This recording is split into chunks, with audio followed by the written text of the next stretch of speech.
Chapter 1. 5 years later. Tellson's Bank by Temple Bar was an old-fashioned place, even in the year 1780. It was very small, very dark, very ugly, very incommodious. It was an old-fashioned place, moreover, in the moral attribute that the partners in the house were proud of its smallness, proud of its darkness, proud of its ugliness, proud of its incommodiousness. They were even boastful of its eminence in those particulars, and were fired by an express conviction that, if it were less objectionable, it would be less respectable. This was no passive belief, but an active weapon which they flashed at more convenient places of business. Tellson's, they said, wanted no elbow room, Tellson's wanted no light, Tellson's wanted no embellishment. Noakes and Co.'s might, or Snooks Brothers might, but Tellson's, thank heaven. Any one of these partners would have disinherited his son on the question of rebuilding Tellson's. In this respect the house was much on a par with the country, which did very often disinherit its sons for suggesting improvements in laws and customs that had long been highly objectionable, but were only the more respectable. Thus it had come to pass, that Tellson's was the triumphant perfection of inconvenience. After bursting open a door of idiotic obstinacy with a weak rattle in its throat, you fell into Tellson's down 2 steps, and came to your senses in a miserable little shop, with 2 little counters, where the oldest of men made your check shake as if the wind rustled it, while they examined the signature by the dingiest of windows, which were always under a shower bath of mud from Fleet Street, and which were made the dingier by their own iron bars proper, and the heavy shadow of Temple Bar. If your business necessitated your seeing the house, you were put into a species of condemned hold at the back, where you meditated on a misspent life, until the house came with its bands in its pockets, and you could hardly blink at it in the dismal twilight. Your money came out of, or went into, wormy old wooden drawers, particles of which flew up your nose and down your throat when they were opened and shut. Your bank notes had a musty odor, as if they were fast decomposing into rags again. Your plate was stowed away among the neighboring cesspools, and evil communications corrupted its good polish in a day or 2. Your deeds got into extemporized strong rooms made of kitchens and sculleries, and fretted all the fat out of their parchments into the banking-house air. Your lighter boxes of family papers went upstairs into a Barmecide room, that always had a great dining table in it and never had a dinner, and where, even in the year 1780, the first letters written to you by your old love, or by your little children, were but newly released from the horror of being ogled through the windows, by the heads exposed on Temple Bar with an insensate brutality and ferocity worthy of Abyssinia or Ashanti. But indeed, at that time, putting to death was a recipe much in vogue with all trades and professions, and not least of all with Tellson's. Death is nature's remedy for all things, and why not legislation's? Accordingly, the forger was put to death, the utterer of a bad note was put to death. The unlawful opener of a letter was put to death, the purloiner of 40 shillings and 6pence was put to death. The holder of a horse at Tellson's door, who made off with it, was put to death. The coiner of a bad shilling was put to death, the sounders of 3/4 of the notes in the whole gamut of crime, were put to death. Not that it did the least good in the way of prevention, it might almost have been worth remarking that the fact was exactly the reverse, but it cleared off, as to this world, the trouble of each particular case, and left nothing else connected with it to be looked after. Thus, Tellson's, in its day, like greater places of business, its contemporaries, had taken so many lives, that, if the heads laid low before it had been ranged on Temple Bar instead of being privately disposed of, they would probably have excluded what little light the ground floor bade, in a rather significant manner. Cramped in all kinds of dun cupboards and hutches at Tellson's, the oldest of men carried on the business gravely. When they took a young man into Tellson's London house, they hid him somewhere till he was old. They kept him in a dark place, like a cheese, until he had the full Tellson flavor and blue mold upon him. Then only was he permitted to be seen, spectacularly poring over large books, and casting his breeches and gaiters into the general weight of the establishment. Outside Tellson's, never by any means in it, unless called in, was an odd job man, an occasional porter and messenger, who served as the live sign of the house.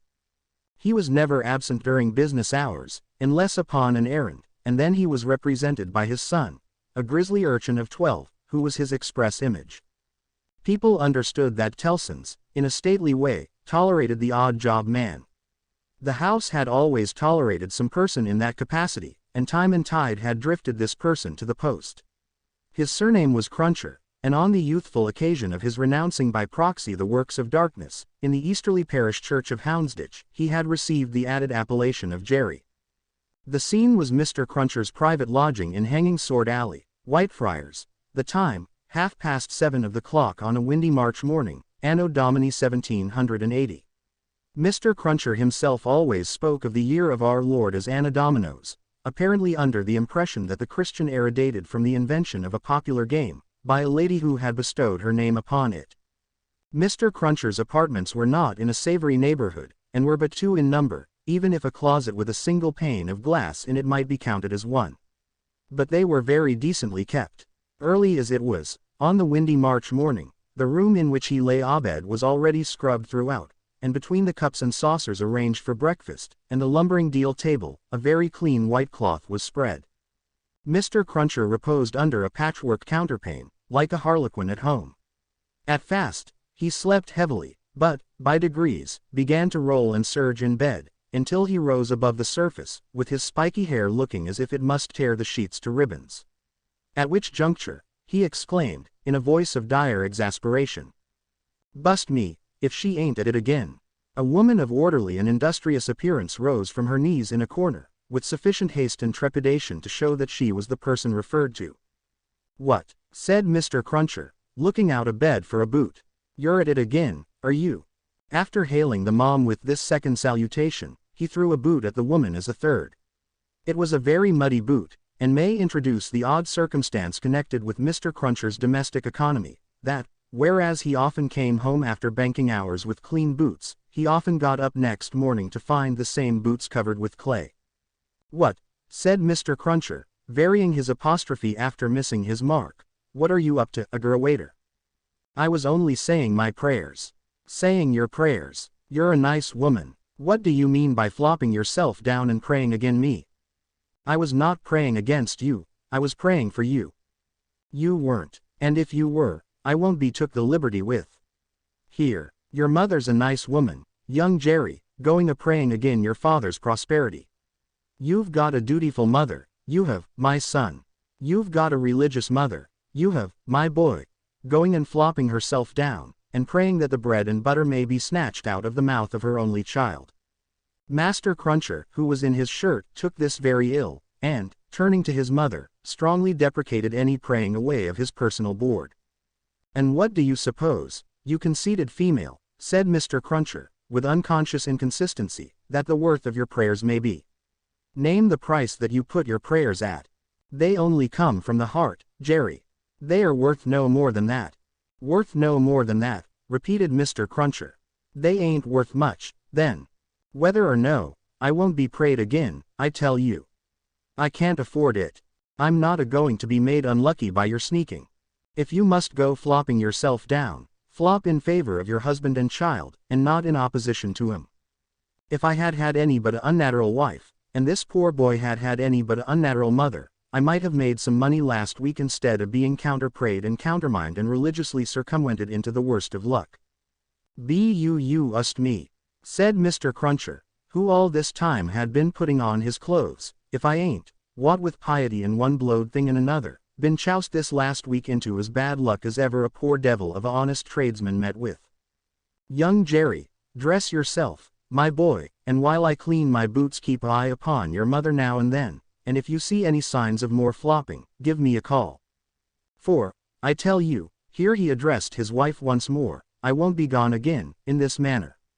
I am as rickety as a hackney coach, I'm as sleepy as laudanum, my lines as strained to that degree that I shouldn't know, if it wasn't for the pain in 'em, which was me and which somebody else, yet I'm none the better for it in pocket, and it's my suspicion that you've been at it from morning to night to prevent me from being the better for it in pocket, and I won't put up with it, aggrawator, and what do you say now?" Growling, in addition, such phrases as, "Ah, yes, you're religious, too. You wouldn't put yourself in opposition to the interests of your husband and child, would you? Not you," and throwing off other sarcastic sparks from the whirling grindstone of his indignation, Mr. Cruncher betook himself to his boot cleaning and his general preparation for business.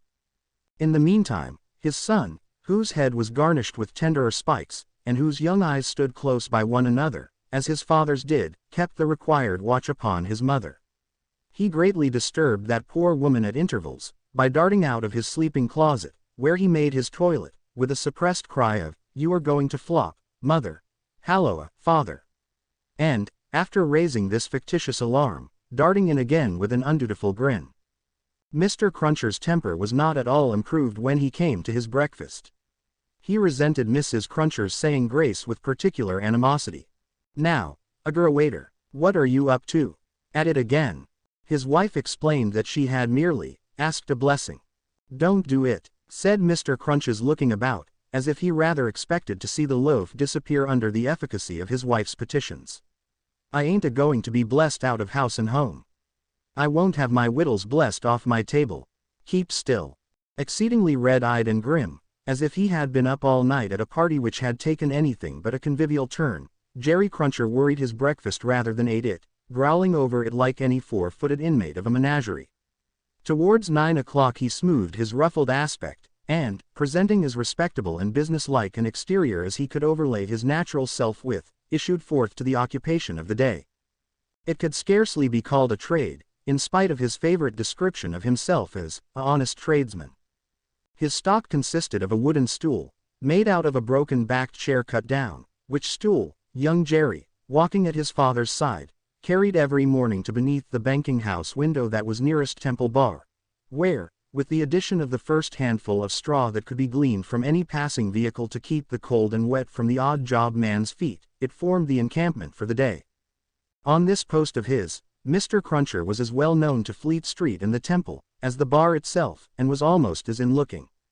Encamped at 9:15, in good time to touch his three-cornered hat to the oldest of men as they passed into Tellson's, Jerry took up his station on this windy March morning, with young Jerry standing by him, when not engaged in making forays through the bar, to inflict bodily and mental injuries of an acute description on passing boys who were small enough for his amiable purpose.